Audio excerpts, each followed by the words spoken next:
João 16:33 diz assim: Tenho-vos dito isso para que em mim tenhais paz. No mundo tereis. Sai até meio quadrado, né? Aflições. No mundo tereis aflições, mas tem de bom ânimo, eu venci o mundo. Eu gosto da versão da Viva que diz assim: No mundo vocês terão muitos sofrimentos e tristezas. O título da mensagem hoje é A Arte de Lidar com a Dor. Se tem uma garantia que Jesus nos deixou é que nós passaríamos por aflições. Não tem nenhum aqui nessa sala que não passa, não passou e não passará por aflições. Aflições faz parte da vida, eu não vou nem só dizer do cristão, de todo mundo. Não tem um isento de dores, não tem um isento de aflições, de tristezas. Então, cabe a nós gerenciarmos isso. Primeiro, aceitar, entender que é o que é. Iris, mariris, não tem pra onde fugir, não. Agora, o que a gente faz com ela? Todos vamos sofrer. O que nos difere como seres humanos é o que fazemos com essa dor. Dores podem ter um lugar tão profundo que se alojam em lugares difíceis de serem acessados. Essa não seria a palavra, mas Deus é assim comigo. Ele tem toda a liberdade de vir trocar tudo, falar, não, isso aqui não, isso aqui é para um outro dia. E hoje, esse título, A Arte de Lidar com a Dor, é algo que eu achei assim, tão necessário, né? E aí eu anotei aqui que uns chegam a matar e a morrer por causa de uma dor. Né? Então, por exemplo, a gente tem Caim, que matou Abel, por causa da dor da rejeição. Ele se sentiu rejeitado por Deus. A gente tem Saul, que perseguiu Davi por tanto tempo, até quase matá-lo, por causa da dor da inveja. Aí a gente vai ter o filho de Davi, que matou o próprio irmão por causa da dor de uma tragédia. A gente vai ter até mesmo Judas, que se matou por causa da dor, da culpa e do remorso. Muitos de nós temos dores ainda hoje, agora, alojados aí dentro ou aqui dentro. E o que a gente faz com essas dores? A gente pode tomar um rumo muito errado, que foi o que esses 4 aqui que eu citei fizeram, né? E o duro de você matar ou morrer pela dor é que ela vai ser eterna. Porque o assassino, ele tem um lugar garantido no inferno, sim ou não? Homicida tem um lugar garantido no inferno, sim ou não? Então, você não vai acabar com essa dor. Matar ou morrer por causa de uma dor, seja ela o quão profunda for, não vai saná-la. Então, a gente tem que aprender a lidar. A dor, ela pode levar a gente a um abismo. E a Bíblia diz que um abismo, ele chama outro abismo. Essa dor, ela pode matar aos poucos, né? Eu conheço pessoas, e talvez vocês também conheçam, pessoas que vão morrendo aos poucos. Pessoas que estão num abismo e aí acharam que não tinham forças para sair daquele abismo e aí acabaram entrando num outro. Porque já estou no fundo do poço mesmo, para que eu vou lutar? E aí essa não é a saída, porque você está chamando um outro abismo. Se você não está aguentando um, quanto mais 2, 3, ou uma sucessão deles. Então a gente precisa entender. E a primeira coisa que eu tenho que falar para você é: valide a sua dor. Não esconda a sua dor. Você não é um ser 100% espiritual. Você vai sentir dor, eu vou sentir dor. Por mais durona que eu seja, que vocês me conhecem, tem coisas que vão doer, tem coisas que vão ferir. Uns mais, outros menos, mas nenhum de nós é isento de dores, de ferimentos. E vocês pararam para perceber que essas dores que eu mencionei, nenhuma delas é física? Eu estou falando de dor na alma. E a gente vai falar um pouco de psicologia hoje, que é minha área, e vamos falar sobre medicina também. Doenças psicossomáticas são doenças que alguns fatores psicológicos e emocionais desempenham um papel importante no desenvolvimento ou agravamento de sintomas físicos. A medicina hoje diz que não tem como você separar o corpo físico da mente e das emoções. É um corpo só. Não tem como você sentir no físico e não sentir na emoção e vice-versa. E eu quero ler uma pequena lista aqui, porque talvez alguns de nós se identifiquem. Eu fiz uma lista de doenças psicossomáticas. Número 1, síndrome do intestino irritável. Já ouviu falar?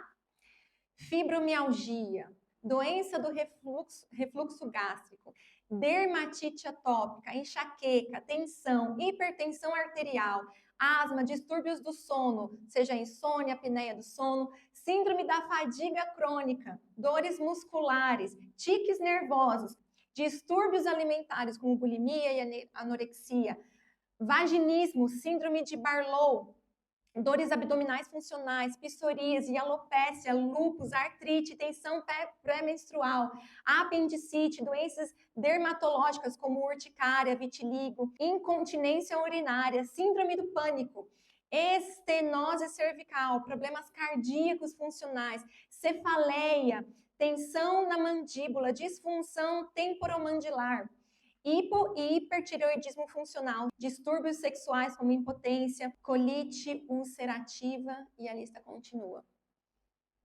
Será que alguns de nós se identificou com alguma coisa aqui? Talvez, eu não preparei, mas talvez durante a mensagem eu vou me expor um pouquinho, porque eu acho que primeiro isso traz autoridade, não em passar por dores, mas superá-las. A autoridade não está em você passar por dor, mas superá-la. E eu acho que por uma questão de identificação também. Teve uma época da minha vida, eu acho que há uns 4 anos atrás, se eu não estou enganada, o meu corpo começou a sair manchas roxas gigantes, principalmente nas pernas. O meu cabelo começou a cair. E eu sou uma pessoa que eu silencio. É difícil eu falar. Tem todo um passo a passo para eu falar que algo está doendo, que algo está incomodando, que algo está escalonando. E até é difícil das pessoas perceberem. E eu acho que uns 4 anos, se eu não estou enganada, saíam manchas assim, gigantes, hematomas, como se alguém tivesse me batido. E saía nas pernas e nos braços.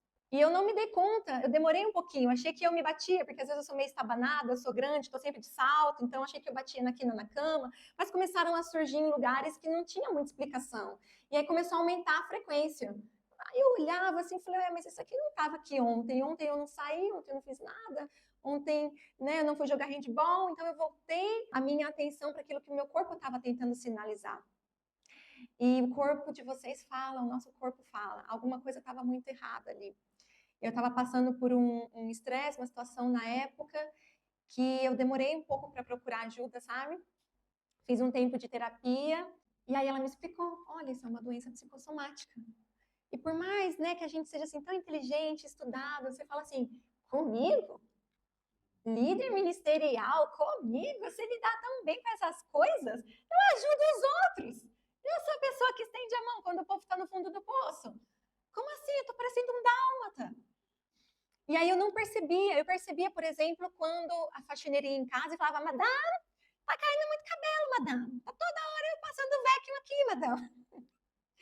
E aí eu falei, porque eu achava, às vezes é porque eu tô demorando um pouco mais para lavar o cabelo, meu cabelo é seco, então eu demoro mais para lavar, não posso lavar toda hora, então deve ser por isso ou por aquilo. E aí a terapeuta, e aí a faxineira, e aí às vezes eu colocava uma saia e apareciam manchas assim atrás aqui na panturrilha, sabe? Às vezes colocava um vestido, uma saia e as pessoas, o que aconteceu? Você caiu! Porque era uma proporção tão grande e o meu corpo estava falando. E eu queria que vocês prestassem atenção no corpo de vocês, né? O que o corpo de vocês está falando? A gente é tão jovem, isso acontece com jovens, não é? E aí eu anotei aqui, ó. Na MTC, medicina tradicional chinesa, a saúde depende, presta atenção nisso, a saúde depende do fluxo harmonioso de QI, que é o que eles chamam de energia vital, pelos meridianos do corpo. Quando esse fluxo é bloqueado ou desequilibrado, podem surgir tanto os problemas físicos quanto emocionais. Cada emoção está associada a um órgão específico, é isso que os chineses acreditam. E a sobrecarga de uma emoção pode afetar diretamente a função do órgão correspondente àquela emoção. Aí eu coloquei aqui alguns órgãos e algumas emoções. Então a raiva, vocês sabem o que a raiva afeta? Qual órgão? Alguém chuta? Fígado. A raiva afeta o seu fígado. A raiva excessiva ou não expressada pode causar estagnação de QI no fígado, resultando em dores de cabeça, tensão muscular, problemas digestivos e até doenças autoimunes. Preocupação e pensamentos excessivos afeta baço. Preocupações constantes podem gerar um enfraquecimento de QI do baço, levando a distúrbios digestivos, fadiga crônica, dificuldades para absorver nutrientes, tristeza e luto. pulmões. A tristeza profunda ou o luto não resolvido podem criar bloqueios nesse QI do pulmão, levando a problemas respiratórios como asma, tosse crônica e até mesmo doenças de pele. Medo. O medo afeta os rins. O medo prolongado ou irracional enfraquece o QI dos rins, o que pode resultar em dores nas costas, problemas nos ossos, perda de energia vital e até questões como incontinência urinária ou problemas nos órgãos sexuais. Ansiedade e nervosismo. Coração. A ansiedade excessiva ou insônia relacionada ao coração podem gerar distúrbios no QI do coração, levando a problemas como insônia, palpitações, pressão alta e ataques de pânico. Isso é para você entender que você não é um anjo. Isso é para você entender que não é óleo da unção que corre aqui na sua veia. Isso é para você entender que você é ser humano. E você precisa cuidar do que é humano. E um dos grandes erros que a gente comete, até a gente como liderança, é você querer tratar de coisas naturais com espirituais. O que é do espírito você trata com o espírito. O que é da emoção você vai tratar na emoção. E o que é da mente você vai tratar na mente. O que é do seu corpo físico você vai tratar o corpo físico. É negligência você querer espiritualizar tudo. Deus está acima de tudo. Entretanto, ele escolhe não fazer as coisas num passe de mágica. Ele escolhe usar pessoas. Ele escolhe usar profissionais da área. Ele escolhe usar pessoas relacionadas àquilo que você está passando. Porque Deus ele tem uma multidiversidade de sabedoria, de agires. Ele pode curar uma depressão com uma única palavra? Ele pode. Ele pode curar com uma única oração? Ele pode. Como ele pode curar com um antidepressivo. Como ele pode curar com terapia. Não cabe a nós decidir qual é a forma com que Deus vai agir na nossa vida. Cabe a nós sermos, número 1, conscientes. E mais uma vez, como pastor, eu vou falar, não espiritualize tudo. Não porque há limitações em Deus e ele não possa usar do espiritual para atingir, para tocar no natural, mas porque ele escolhe o como. Tudo é dele, por ele e para ele. Ele pode fazer tudo, mas não é porque ele pode que ele vai. Aonde está a nossa autorresponsabilidade? O que é que você faz por você? E o que é que você espera Deus fazer por você? Gênesis 41. Eu não vou falar o versículo agora porque eu quero resumir um pouquinho. Quem é José? O que vocês conhecem de José? Podem falar. O que vocês lembram quando eu falo o nome José? Qualquer coisa que vier à mente. Hã? Vendido pela família? Sonhos, ele foi sonhador. Traído, injustiçado. Governador. Vamos lá, José, ele desde novo, ele era queridinho do papai. Era o mais novo dos irmãos, era o caçulinha. Alguém tem caçula em casa? Já falei aqui dos favoritos de Jesus, né? Mas eu imagino que os irmãos mais velhos, eles tinham uma certa dor em relação a esse favoritismo explícito do pai, né? E eles decidiram matar o próprio irmão. E eles tentaram. E aí Rubem, que era o mais velho ali no meio, ele meio que tenta impedir os irmãos, falando, vamos matar não, é nosso irmão, vamos vender. A gente não sabe qual que é a ideia que é pior, né? A dor da morte ou a dor de ser tratado como um objeto e ser vendido. Pois José foi vendido para os amalequitas. Antes disso, ele teve um sonho, ou 2 sonhos, né? E resumindo a história do sonho, toda a família dele se prostrava diante dele. Os pais e também os irmãos. Isso trouxe ira, eles resolveram matar o irmão, o plano de matar não deu certo, ele foi vendido. Resumindo a história, ele foi como escravo. E ele ficou preso. E eu quero que vocês analisem esse perfil comigo, não mais como um personagem, mas como uma pessoa. Vamos fazer uma análise da situação e do comportamento de José. Isso aconteceu com ele tinha mais ou menos uns 17 anos. E aí, aqui em Gênesis que eu pedi para abrir, você vai ver que ele já tem filhos. Ele tinha cerca de 30 anos. Posso deduzir que ele manteve essa dor por pelo menos mais 13 anos. Vamos abrir em Gênesis 41, 38. Então Faraó perguntou aos seus oficiais: será que poderíamos achar alguém melhor do que José, o homem em quem está o Espírito de Deus? Olha como que José era visto pelos de fora. Ninguém conhecia as dores de José. Número 1. Número 2, é possível você ter dores profundas e ter o Espírito de Deus. Porque uma coisa é uma coisa, outra coisa é outra coisa. Não é o que a gente falou antes? Uma coisa é seu espírito, outra coisa são suas emoções. José, ele era visto e foi colocado como o segundo maior de todo o Egito. Imagino que José, ele tinha muitas qualidades. Não só espirituais. Para você ser governador, você tem que ter muitas qualidades. Não, um líder, ele é formado. E aí eu estou falando de um líder que foi formado na dor. Ele foi formado na prisão, no cárcere, calabouço. Mas ele foi o segundo maior do Egito. O segundo maior do Egito, um homem que tinha reconhecidamente o Espírito de Deus. Você sabe o quão difícil é para a pessoa olhar para você e falar, cara, tem o Espírito de Deus em você. Você tem que fazer muita coisa, você tem que provar muita coisa.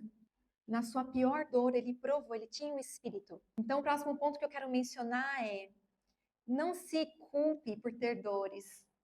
Isso não te diminui espiritualmente.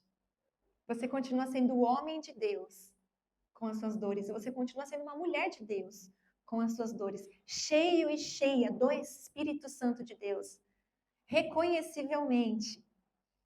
As pessoas veem o Espírito de Deus em você, apesar de. E para nós que não vivemos nessa época, a gente tem um plus que faz toda a diferença. Jesus.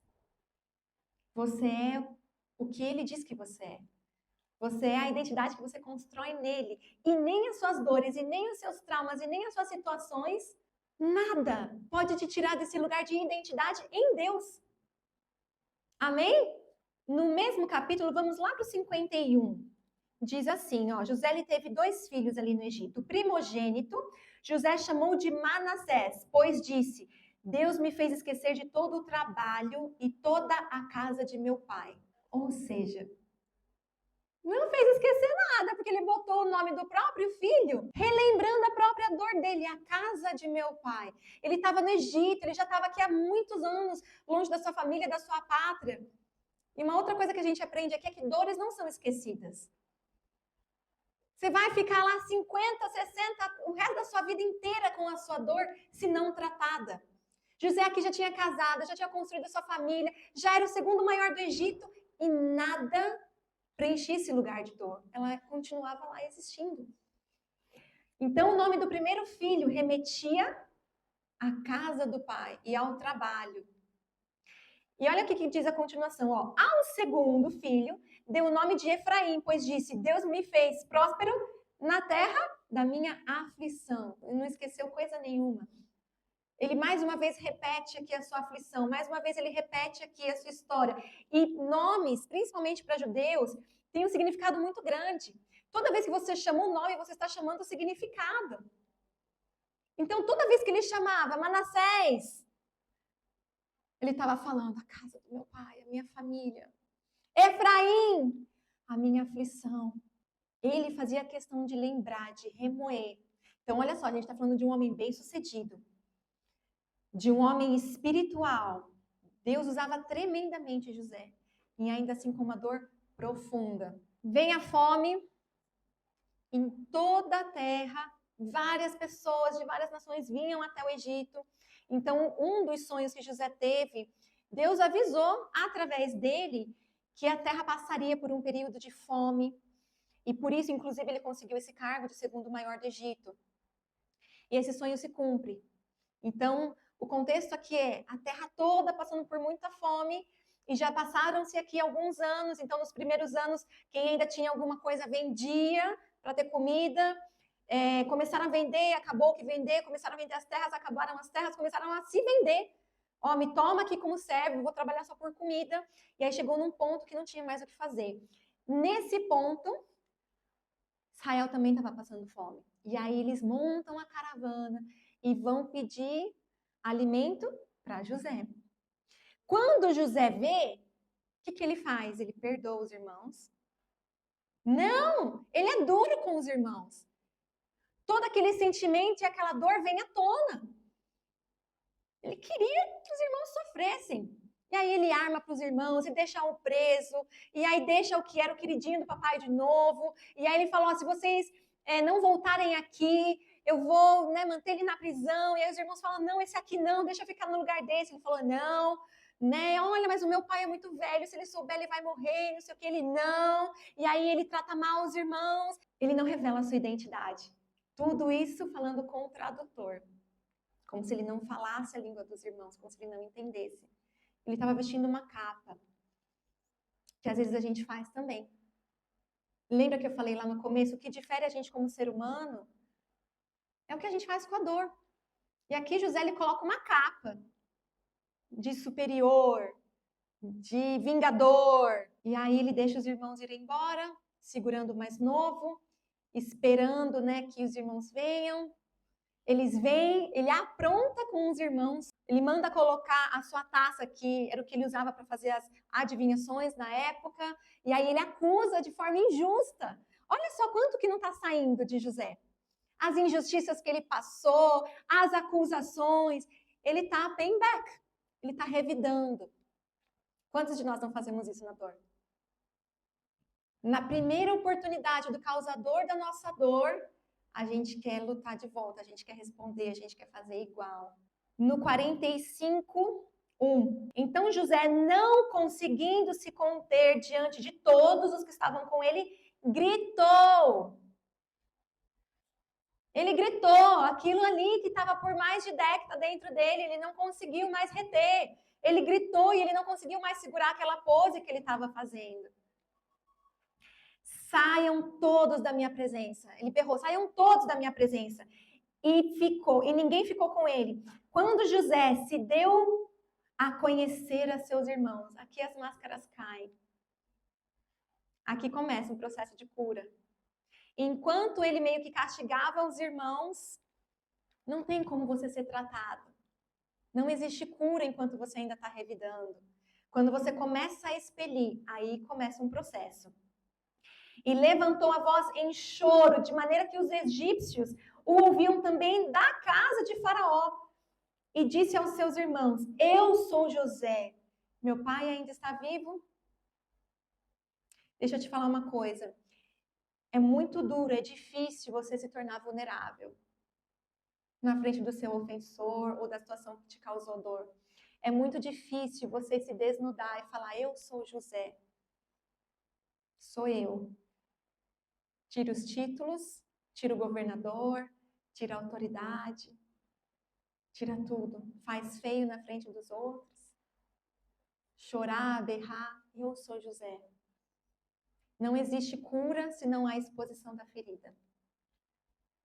Não existe. Nem física, nem espiritual, nem emocional, nem psicológica, nem nada. O dano causado tem que ser tratado pontualmente. Se é na alma que dói, é na alma que tem que ser tratado. Se é no físico que dói, é no físico que tem que ser tratado. E dependendo da dor, ainda tem que tratar tudo ao mesmo tempo. Não é? E olha o que ele faz. Ele levantou a voz em choro, de maneira que os egípcios o ouviam. E também a casa de Faraó. E disse aos seus irmãos, eu sou José, meu pai ainda está vivo. E os seus irmãos não puderam lhe responder de tão assustados que ficaram diante dele. E José disse aos seus irmãos, agora cheguem perto de mim. Esse é o próximo passo para a cura. Se você não deixa ninguém chegar perto da sua dor, também não tem como curar. Não tem como curar à distância. Deixa chegar perto aquilo que te fez doer. A pessoa ou a situação. Eles se achegaram, então ele disse, eu sou José, mais uma vez, o irmão de vocês. Aqui ele não fala o segundo maior do Egito, eu sou José, o governador, eu sou José, o que interpreta sonhos, eu sou José... Não, eu sou José, o irmão. Porque a maior dor aqui de José era justamente o que lhe faltava, a família. Eu sou o irmão de vocês. Querendo dizer, é esse lugar que eu quero estar, é esse lugar que eu quero reconquistar. E aí ele fala que vocês venderam para o Egito. Vamos falar as claras aqui? O que acontece, o que deixa de acontecer. A causa da ferida, ele menciona. Eu sou o José, o que vocês venderam. A gente tem que dar nome aos bois, sem colocar os pingos nos is. Senão vai virar ali uma doença psicossomática. Porque tudo aquilo que você guarda, seu corpo vai falar. Agora, pois, não fiquem tristes, nem irritados contra vocês mesmos por terem me vendido para cá. Aqui a gente está vendo um outro José. A gente está vendo um processo de maturidade. E eu coloquei aqui alguns processos, eu vou falar no final, mas um dos processos que mostra que você amadureceu na sua dor é quando você consegue consolar aquele que te afrontou, ou o causador da sua dor. Fala, não fique triste. Você que me vendeu, você que me feriu, mas não fica triste, não. Sabe por quê? Porque a gente entende o nosso lugar em Deus. Quem fere, na verdade, é o mais necessitado do amor de Deus. Porque, na verdade, eu, na minha ferida, eu sempre estive lá. O Senhor sempre esteve comigo, pensando como José. Aquele que recebe a culpa, aquele que recebe a consequência do pecado, do erro, aquele que te causou tudo isso. E aí você começa a entender e começa a ter compaixão. Fala, cara, quem é o necessitado aqui é você. Você me feriu, mas você é o maior causador, porque eu tô curada, tô sendo curada. E você? Então você consegue se enxergar nesse lugar de superioridade, porque acaba sendo José, ele por ser pisado, amassado, espiritualmente, gente, nós temos um outro patamar. Que enquanto ele estava sendo moído, ele estava sendo erguido. As medidas no reino de Deus são diferentes, né? E talvez você está sendo, ou foi, ou será moído, moída, e você vai se sentir o menorzinho. E se eu falar para você que, na verdade, esse é o seu caminho para a exaltação? Se eu falar para você que nessa humilhação, onde você é tão tomado por essas dores, na verdade é Deus te tratando para que você seja exaltado e cure aquele que te causou dor. Eu tenho uma frase: nenhuma dor em Deus é desperdiçada. Nada, nada, nada. E olha que eu estou falando aqui como uma mulher muito experienciada de dores. Nenhuma delas é desperdiçada. Esses dias eu mandei uma pregação que eu fiz. Eu estava vendo um caderno, né, de pregações que eu tenho e estava lá a morte. E aí eu preguei sobre a morte, mas por que eu escrevi sobre aquilo? Aí eu mandei para uma pessoa que eu estava conversando sobre isso. E aí eu li algumas coisas, aí eu lembrei, eu falei, era o sermão que eu montei quando meu pai morreu. Então, para mim, eu aprendi a ressignificar, trazendo a minha dor para o meu propósito, para o meu chamado. Então, toda vez que alguém tenta me atingir, ou alguma circunstância tenta me atingir, aquilo vira um ensinamento para mim. E não para em mim. Eu estou aqui e ensinando, através da minha própria dor. E aí eu pude mais uma vez ministrar sobre morte, sobre aquilo que estava doendo em mim. A gente falou aqui sobre luto. Tinha acabado de perder o meu pai de uma forma bem drástica. Abrindo um pouquinho para vocês, eu perdi o meu pai de repente. Ele não estava doente nem nada, meu pai foi encontrado morto. E a notícia veio para mim pelo Instagram. Alguém me mandou uma mensagem, alguém desconhecido, a mensagem foi lá para solicitações, porque eu não tinha aquela pessoa, e estava escrito assim: oi, eu sou fulana de tal, seu pai morreu. E foi assim que eu fiquei sabendo da morte do meu pai. E por alguns minutos eu pensei, vai ser coisa de hater. Deve ser uma piada, uma brincadeira de mau gosto. Liguei para minha mãe, são separados há muitos anos, mas eu estava aqui em Dubai e tudo acontecendo no Brasil. Detalhe, eu fui a primeira a saber. A pessoa resolveu contar para mim. Então, quando eu liguei para as pessoas, ninguém sabia do que eu estava falando. Eu liguei para minha mãe: mãe, a senhora está sabendo de alguma coisa do meu pai? Ela: não, por quê? Recebi uma mensagem dele aqui que ele morreu, minha mãe ficou assim branca. Eu geralmente tenho uma reação bem equilibrada em momentos de dor ou situações adversas. E ela falou que não, eu desliguei e falei: vou ligar para minha irmã. Falei: Tata, recebi uma mensagem assim, assim, sabe? Tá sabendo de alguma coisa? Ela: não. Falei: então tá bom, vou tentar descobrir aqui. Liguei para minha tia, irmã do meu pai. ela não atendia. Liguei 1, 2, 3, 4 vezes, ela não atendia. Aí eu tive a brilhante ideia, vou ligar para a pessoa que me mandou a mensagem.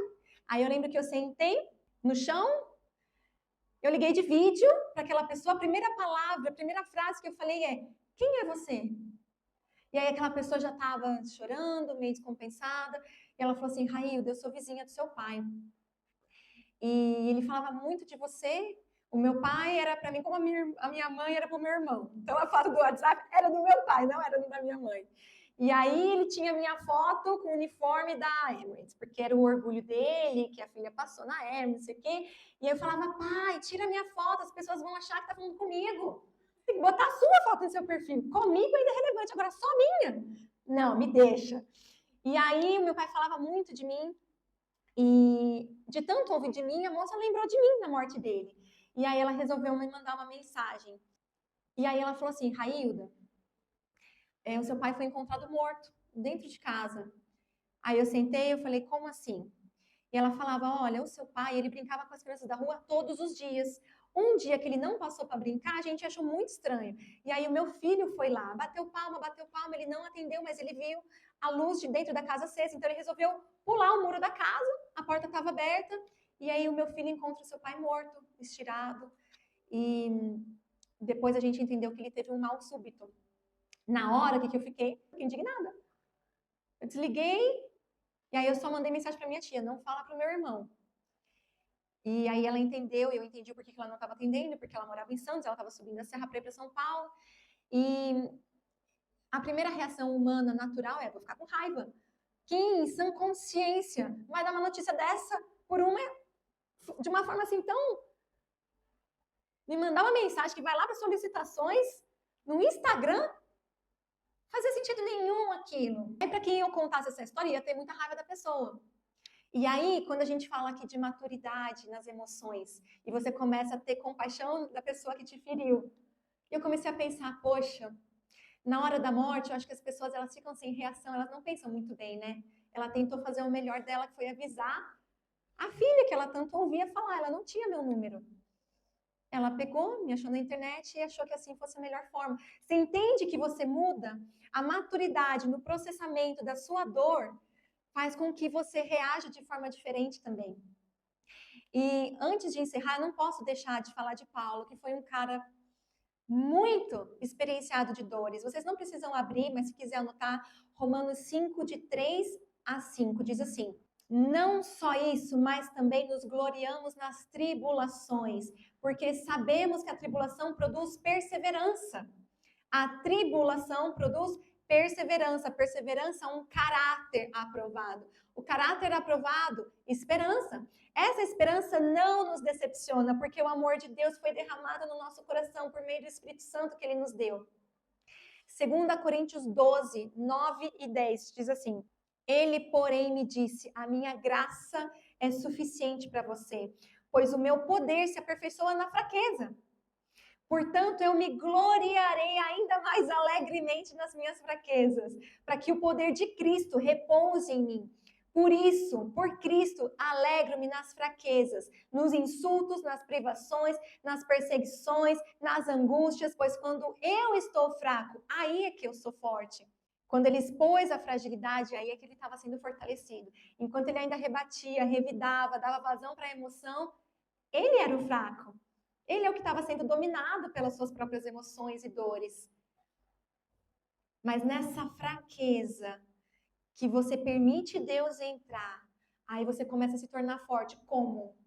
Entendendo que mesmo passando por dores, elas não são capazes de te dominar mais. Eu falei que eu ia expor um pouquinho mais da pastora Railda, para que vocês se identifiquem, porque às vezes as pessoas acham que a gente está aqui na frente e é tão fortão, fortona, né? E é isento de dores. Isso não é uma realidade. E eu morava nos Estados Unidos e eu era noiva na época.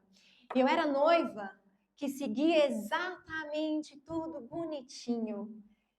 Nem namorar eu namorei, não teve beijo na boca, eu fiz corte, para quem não sabe o que é, me procure depois. E eu me guardando para aquele casamento, eu tinha 23 anos de idade. Eu comecei a ter alguns sinais que alguma coisa não ia bem. Mas eu falava: Deus, me livra o Senhor desse relacionamento. Eu já não queria mais aquele relacionamento. E eu comecei a perceber que as discussões começavam a aumentar. Eu odeio discussão com toda a minha força. E quando começaram as discussões, eu meio que entrava em uma, duas, eu me fazia presente ali até você silenciar. Quando a mulher silencia, ela já desistiu de tudo. E aí eu comecei a silenciar, mas eu falei, Deus, eu estou com um casamento marcado. Casamento marcado, quase tudo pago, preparação. Quem me conhece sabe que eu sou extremamente organizada. Eu tinha um site do casamento. No site tinha tudo que você puder imaginar do casamento. Para mim e para o noivo como organizadora, e a página que ficava aberta para todo mundo. Então tinha lá onde era, a localização, como chegar, o hotel mais próximo, o buffet, tinha a lista de presentes, como que a pessoa podia presentear, tinha absolutamente tudo. Tudo já estava quase pronto. Faltava muito pouquinho. E aí as brigas começaram, tipo, uns 3 meses antes. E eu falei, Deus, eu não quero casar com essa pessoa, não quero briga dentro da minha casa. E eu falei, Deus, me livra disso. E eu não conseguia sair daquela situação, eu não sabia como. O que eu fiz? Eu fui fazer o que eu não sabia fazer, eu fui jejuar. Falei, não vou me mover enquanto Deus não falar comigo, me mostrar alguma coisa. Eu jejuei integral, ou seja, sem comer absolutamente nada. E passei o primeiro dia eu orando sozinha. Eu fiz um jejum que eu não falei com a minha liderança, com os meus pastores, com ninguém. Eu fiz algo entre eu e Deus. Deus fala comigo, me mostra o que eu não consigo ver, o que eu não sei. Passou um dia, passou 2, e eu já estava com fome. 2 dias sem comer, sem beber. Passou 3. No terceiro dia, ele me liga e aí ele confessa que ele estava me traindo. Como? Detalhe, eu estava nos Estados Unidos e esse noivo morava no Brasil. E eu não acreditei, porque eu não me relacionava com qualquer pessoa. Porque a gente espera uma traição de uma pessoa, sei lá, de um ímpio, né? Alguém que está acostumado, que é tão normal. Mas era um cara pregador como eu, que estava na frente, líder de ministério, acompanhado pelos meus pastores. Eu estava no Brasil, eu estava nos Estados Unidos, mas ele estava na minha igreja, servindo na igreja, pregando. Falei, não é possível que esse cara enganou todo mundo. Os meus pastores, eles são homem e mulher assim, de Deus, assim, profundos com Deus. De eu não contar as coisas e Deus mostrar em sonho, é nesse nível. E aí, ele só falou assim, eu lembro até hoje, como se fosse hoje. Isso foi em 2013. E eu estava trabalhando, para contextualizar, eu saí do trabalho que eu tinha por causa desse casamento, eu abandonei meu trabalho em Seattle e me mudei por conta para Nova York, porque Nova York é o estado que paga mais, eu queria ajudar o noivo no casamento. Moças, não fazem isso. Não façam isso. Você não pague seu casamento em nome de Jesus. E aí, mas eu achava, imagina, é o meu noivo. Eu ajudo tanta gente, não vou ajudar meu noivo. E lembrando, aquele era o primeiro relacionamento. Então, teve muitas coisas que eu fui descobrindo no relacionamento. Apesar de fazer tudo certo, ao meu ver, apesar de me guardar, apesar de ser acompanhada, tem coisas que você só descobre fazendo, não é? Eu resolvi ajudá-lo financeiramente. Eu falei, o que eu vou fazer? Além de mandar um monte de dólar para ele. Eu vou sair desse emprego que paga tanto e vou para um outro trabalho que vai pagar tanto. Gente, eu saí sem emprego. Eu saí sem procurar. Eu decidi ali na minha cabecinha. Eu sempre tive uma personalidade muito forte. Eu decidi as coisas, eu ia e fazia. E dava certo porque Deus era comigo. E aí eu saí, eu passei um pouco de perrengue, eu fui limpar a casa nos Estados Unidos. Imagina, naquela época eu já tinha 3 faculdades. Eu fui para lá para trabalhar com necessidade especial. Eu trabalhava com um caso assim muito severo, uma médica me contratou e eu peguei todos os meus diplomas, enfiei no bolso e fui ser auxiliar de faxineira. Nem faxineira eu era auxiliar da faxineira, que também dá dinheiro nos Estados Unidos. E até eu encontrar um novo emprego, eu fui morar na casa da faxineira, eu fui morar de favor na casa de alguém da igreja. Vocês entendem que isso foi decisão própria, eu não tinha necessidade, eu tinha um contrato, eu trabalhava na minha área, mas porque eu achei que fosse benéfico para o casamento, eu fui até as últimas consequências. Isso sem falar nada para ninguém no Brasil, talvez acho que nem minha mãe sabe disso até hoje, nunca falamos sobre. E aquilo foi uma dor também. Então, eu estou falando da traição nesse contexto, de uma mulher que fez tudo o que pôde e achava que podia fazer em benefício do relacionamento dessa pessoa. Quando eu me mudei para Nova York, que já estava mais próximo ali do relacionamento, eu passei por alguns empregos, sofri, resumindo a história. No terceiro dia de jejum, ele liga, e eu lembro da frase, eu estava com uma criança, um bebê no meu colo, e eu continuei trabalhando com crianças, um bebê de 6 meses. Ele ligou e falou assim, senta, que eu quero falar uma coisa com você. Falei, que senta? Sentar pra quê? Tô trabalhando. Ele, não, senta. Eu falei, não vou sentar, fala logo o que você quer. E aquilo começou a me irritar. Ele, não, senta, senão eu não vou falar. Aí eu sentei brava assim, falei, sentei na cama. Aí ele falou a seguinte frase, beijei uma menina, o bebê cai do meu colo, na cama, graças a Deus. O bebê cai assim para trás, o bebê de 6 meses, eu perdi as forças, assim, a reação na hora, assim como os irmãos de José, que não sabiam o que fazer, falar, ficou muda ali. Eu fiquei sem reação, por causa do contexto, não tinha razão, não fazia sentido. Tantas coisas passam, não sei quantas pessoas aqui já foram traídas, e não só em relacionamento, no trabalho, traídas nas emoções, família, como foi o caso de José. Jesus foi traído, não é? E aí, quando ele falou aquilo para mim, eu derrubei o celular e derrubei o bebê. Peguei o celular, peguei o bebê, quando eu peguei o celular, ele já não estava mais lá. Então, foi assim que eu fiquei sabendo, uma frase, beijei uma menina. Quando eu ligo de novo, quem atende são meus pastores. Ele morava, 3 minutos da casa dos meus pastores. Os meus pastores acharam que ele tinha conversado comigo, contado, e falavam comigo como se eu soubesse de tudo. Então, foi um choque maior ainda. Ai, sinto muito o que aconteceu, assim, assim, assado. Eu, assim, assim, assado. Então, eu não sabia de nada, eu tava lá. E aí, ele largou o celular dele lá e foi trabalhar. Aí eu falava, calma, slow down, eu não sei do que você tá falando. E aí, o resumo da história: o casamento ficou caro nas últimas 3 parcelas. E aí, ele me traiu para casar comigo. E essa é a parte mais engraçada, porque hoje posso dizer que é engraçado. Vou explicar. Ele se envolveu com uma moça para ter dinheiro para pagar a parcela do casamento. Uma coisa linda. Então, ele trabalhava como representante comercial, ele sabia o teto, para você ter noção da perversidade da mente humana. Ele sabia quanto que uma moça ganhava, sabia o salário dela, e o salário era exatamente metade do valor da parcela do casamento. O que ele pensou? Vou pedir dinheiro aqui para essa moça, ludibriar, encantar, pegar o dinheiro, pagar meu casamento e casar com a Railda. E aí eu quero dizer que no meio das suas dores, Deus está lá. No meio das suas injustiças, Deus está lá. Você parou para pensar que nessa história não tinha a possibilidade humana de eu descobrir uma traição do outro lado do mundo? Muito menos a pessoa ligar para você e contar. Esse é o poder do jejum e da oração.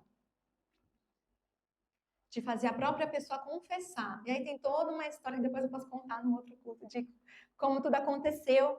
Mas essa foi uma das minhas dores. Eu contei algumas aqui para vocês entenderem que a gente não é super-homem, mulher maravilha.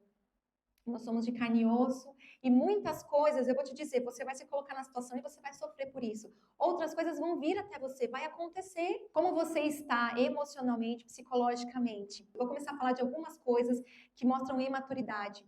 Porque você pode ser muito maduro espiritualmente, mas ser imaturo emocionalmente. Você pode ser muito maduro na questão de idade e nos seus negócios, mas você pode ser imaturo. Por quê? Porque aquela área não foi tratada. Ninguém nunca ensinou, ninguém nunca tocou. E às vezes você só vai descobrir na própria situação, como foi o meu caso, que eu descobri ali a traição e eu precisei lidar com aquilo. Então, alguns sinais de maturidade, coloquei 3. Quando você reage no mesmo nível do ataque. Foi o que José fez. Ele foi traído, pois ele quis colocar uma traição ali. Ele foi vendido e foi para a prisão, pois ele colocou o próprio irmão na prisão também. Entende? Quando você luta na mesma medida, você ainda não amadureceu. Você ainda está em igual com o seu ofensor. Um segundo ponto aqui sobre imaturidade é quando você ofende e não se defende. Não é errado você se defender, mas quando você precisa usar de ofensa para se defender, você de novo vai lá para baixo, o seu nível está lá embaixo. E quando você é desproporcional na tua reação em relação ao que te machuca, isso também mostra imaturidade. Talvez você esteja pensando aí em alguns momentos que você revidou, em alguns momentos que você poderia ter escolhido outra forma, mas o Espírito Santo não dominou. E aí eu quero te perguntar, o que um crente maduro então faz? Se a gente já entendeu aqui o que a gente não faz, o que um crente maduro faz? Eu coloquei algumas coisas. Número 1, defende sem pecar. Você se defende sem pecar. Paulo fez isso inúmeras vezes na frente de Festo, na frente dos governadores, na frente da multidão. Jesus fez isso com os sacerdotes. Você pode se defender sem ofender. Número 2, você ignora. Tem coisas que não vale a pena você revidar.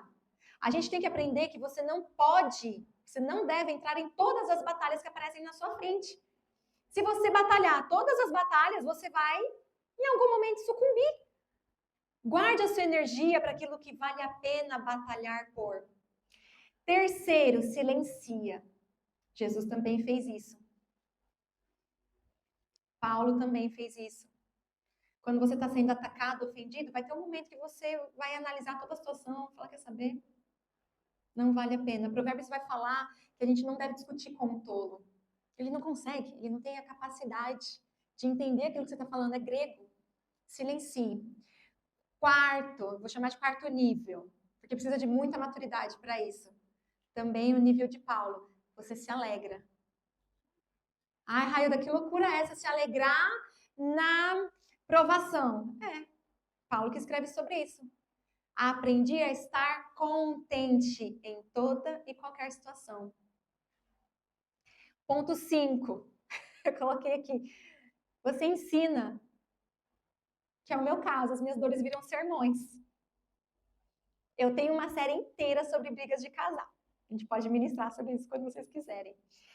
E o ponto 6, que para mim, e a gente vai encerrar com ele, 45 no versículo 5. José entende que a dor tem um propósito em Deus.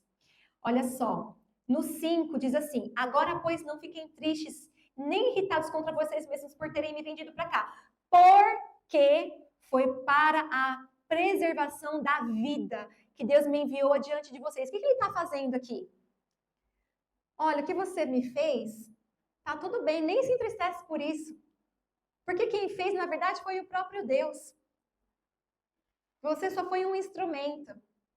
Quando a gente entender que nada chega até você, se não por permissão de Deus, e se não por um processo de Deus que vai te exaltar, aí você chega nesse 6º nível de maturidade. Amém? Vamos orar?